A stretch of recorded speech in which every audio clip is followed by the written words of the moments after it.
Kisah-kisah dalam Al-Quran di hari Sabtu. 6. Makarnya kaum kafir Quraisy di Darun Nadwah terhadap Nabi Muhammad.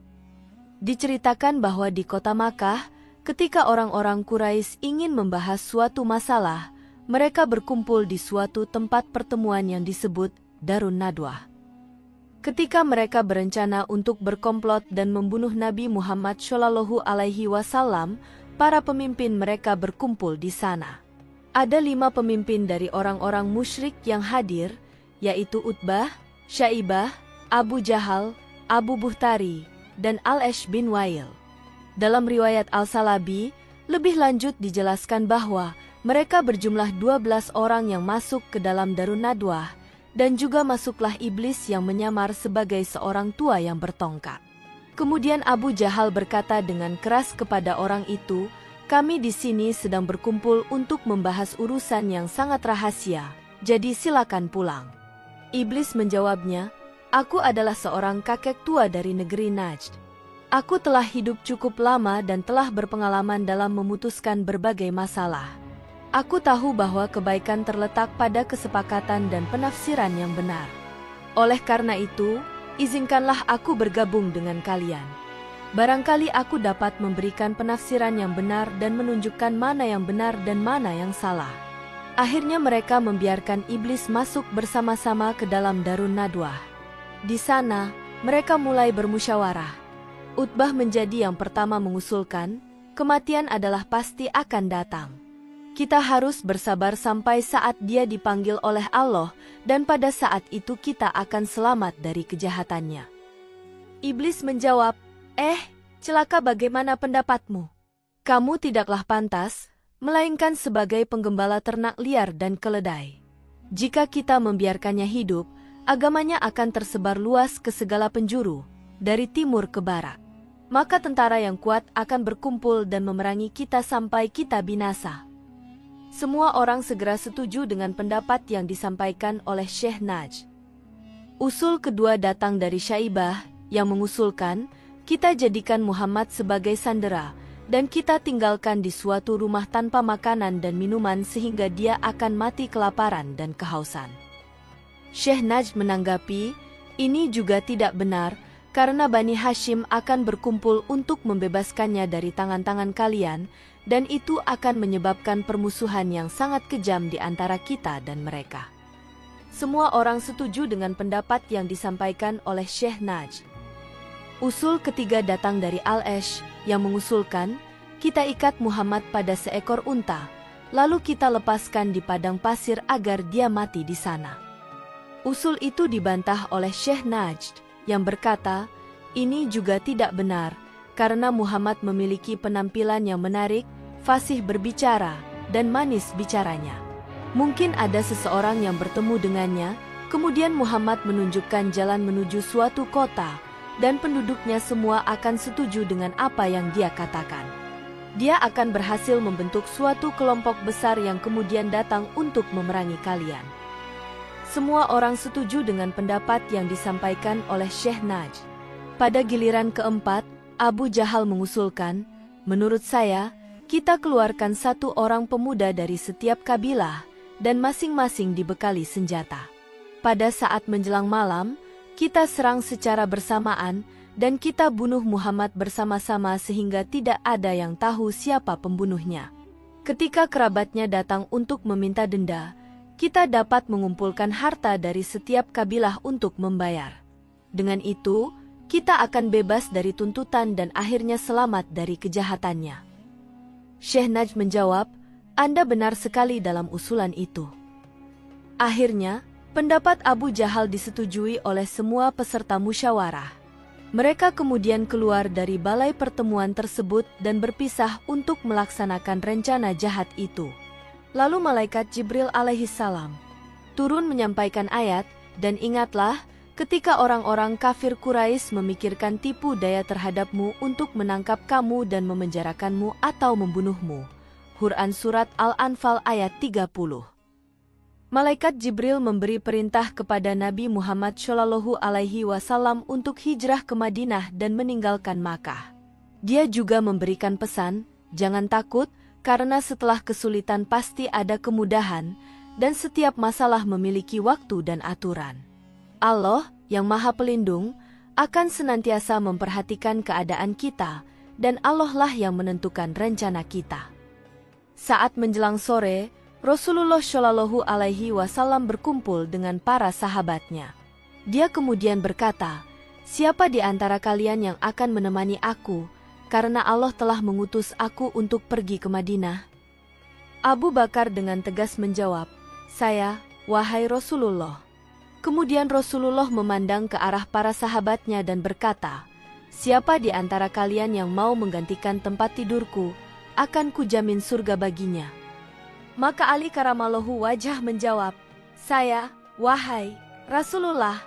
Saya akan mengorbankan nyawa dan jiwaku demi Anda, karena saya adalah saudara Anda, ayah dari kedua cucu Anda, dan suami dari kekasih hati Anda." Perlu diingat bahwa pada saat itu, Ali belum memiliki istri atau anak. Diriwayatkan dari Jabir bin Abdullah, dia berkata, "Aku pernah mendengar Ali bin Abi Thalib menyenandungkan sebuah syair, sedangkan Rasulullah Shallallahu Alaihi Wasallam mendengarkannya. Aku saudara Sang Mustafa, tiada ragu keturunanku, nenekku dan nenek Rasulullah adalah satu. Akan selalu membenarkannya, tetapi semua orang dalam kegelapan, kesesatan, kemusyrikan, dan kemelaratan. Puji syukur bagi Allah, sebagai terima kasihku, tiada sekutu baginya, yang baik terhadap hamba serta kekal sepanjang masa." Pada malam itu, Ali menginap di rumah Rasulullah, di tempat tidur beliau. Pada malam itu, orang-orang kafir, termasuk iblis, datang dan mengepung rumah Rasulullah sambil mengintai kapan beliau akan keluar. Namun, orang-orang kafir tersebut tertidur karena mengantuk, begitu pula iblis yang selalu terjaga.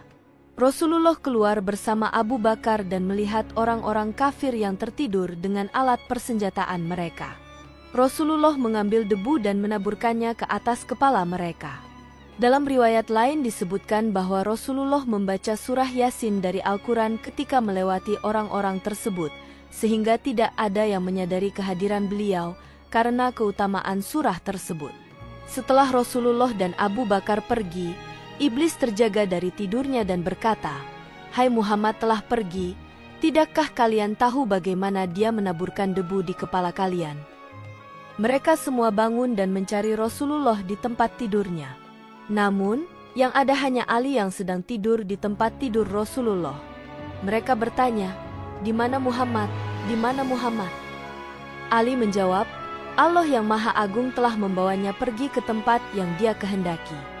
Janganlah kalian mencarinya di bumi, karena mungkin dia sudah berada di surga." Rasulullah pernah bersabda, Allah Subhanahu wa Ta'ala memberikan wahyu kepada Jibril dan Mikail, "Aku telah menjadikan kalian bersaudara, dan aku menjadikan umur salah satu dari kalian lebih panjang dari yang lain. Siapa di antara kalian yang mau mengorbankan kehidupannya untuk saudaranya?" Keduanya memilih untuk hidup lebih lama. Kemudian Allah memberikan wahyu kepada mereka, "Hendaklah kalian menjadi seperti Ali bin Abu Thalib.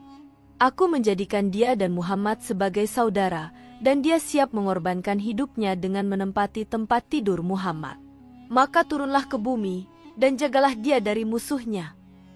Kemudian kedua malaikat itu turun, dengan Jibril berada di sebelah kepala Ali dan Mikail berada di sebelah kakinya. Jibril berkata, "Benar, siapa yang dapat menandingimu, wahai Ali? Allah telah membanggakanmu di hadapan malaikat-malaikat malam." Selama perjalanan Rasulullah menuju kota Madinah, Allah Subhanahu wa Ta'ala menurunkan wahyu yang berkaitan dengan keadaan Ali bin Abi Thalib, dan di antara manusia ada yang mengorbankan dirinya karena keridhaan Allah, dan Allah Maha Penyantun kepada hamba-hambanya. Ketika Ali menginap di tempat tidur Rasulullah, dia menyanyikan, "Aku mengorbankan diriku untuk yang terbaik di antara manusia, orang yang melakukan tawaf di sekitar rumah tuamu dan Hajar Aswad.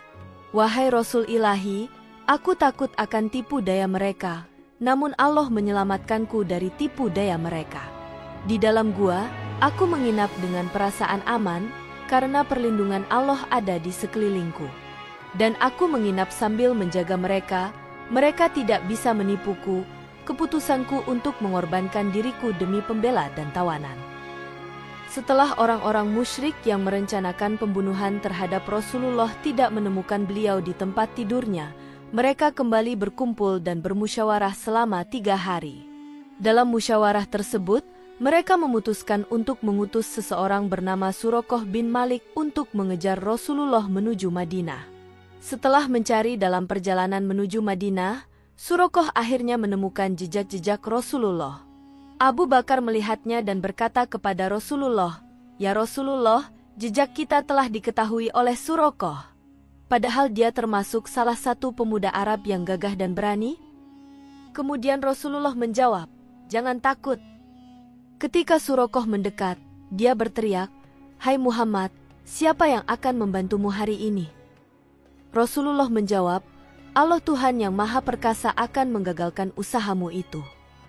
Kemudian malaikat Jibril turun dengan menyampaikan wahyu, "Wahai Muhammad, sesungguhnya Allah telah berfirman kepadamu, Aku telah menjadikan bumi ini taat kepadamu, maka perintahkanlah apa yang kamu sukai." Lalu Rasulullah bersabda kepada bumi, "Hai bumi, telanlah dia." Seketika itu, bumi menelan kuda yang ditunggangi oleh Suraqah sampai ke lututnya. Suraqah mencoba memacu kudanya, tetapi kuda itu tidak bisa bergerak. Dia kemudian berkata, "Hai Muhammad, tolonglah aku.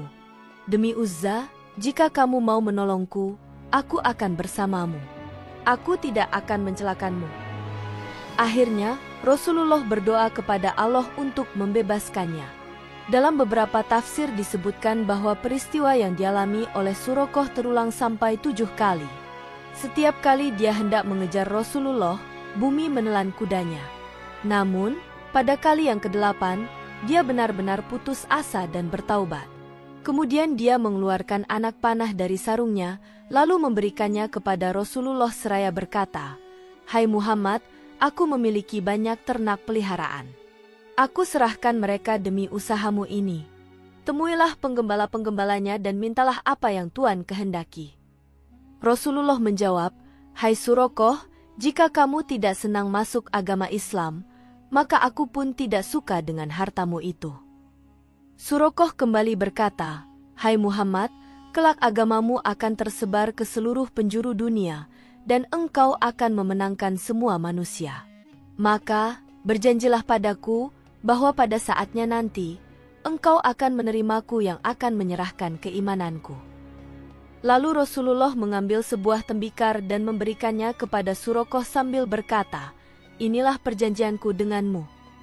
Suraqah kembali berkata, "Hai Muhammad, mintalah apa yang kamu butuhkan padaku." Rasulullah menjawab, "Hai Suraqah, yang aku perlukan adalah kamu menarik kembali pasukan-pasukan Quraisy itu." Pada akhirnya, Suraqah kembali dan mendatangi Abu Jahal. Dia berkata, "Wahai baginda, Muhammad tidak menempuh jalan ini." Abu Jahal menyangkal, "Hai Suraqah, kukira kamu telah bertemu dengan Muhammad. Ceritakanlah apa sebenarnya yang terjadi." Lalu Suraqah menyanyikan bait-bait syair berikut. "Wahai baginda, demi Latta, jika saja aku dapat melihat dengan mata kepalaku saat kudaku terbenam. Tuan tahu dan tidak ragu bahwa Muhammad adalah seorang utusan yang membawa bukti. Mengapa kami tidak menghormatinya? Kepada Tuan, aku mohon, tariklah semua pasukan. Karena aku yakin suatu saat akan datang hari cerah dan kemuliaan."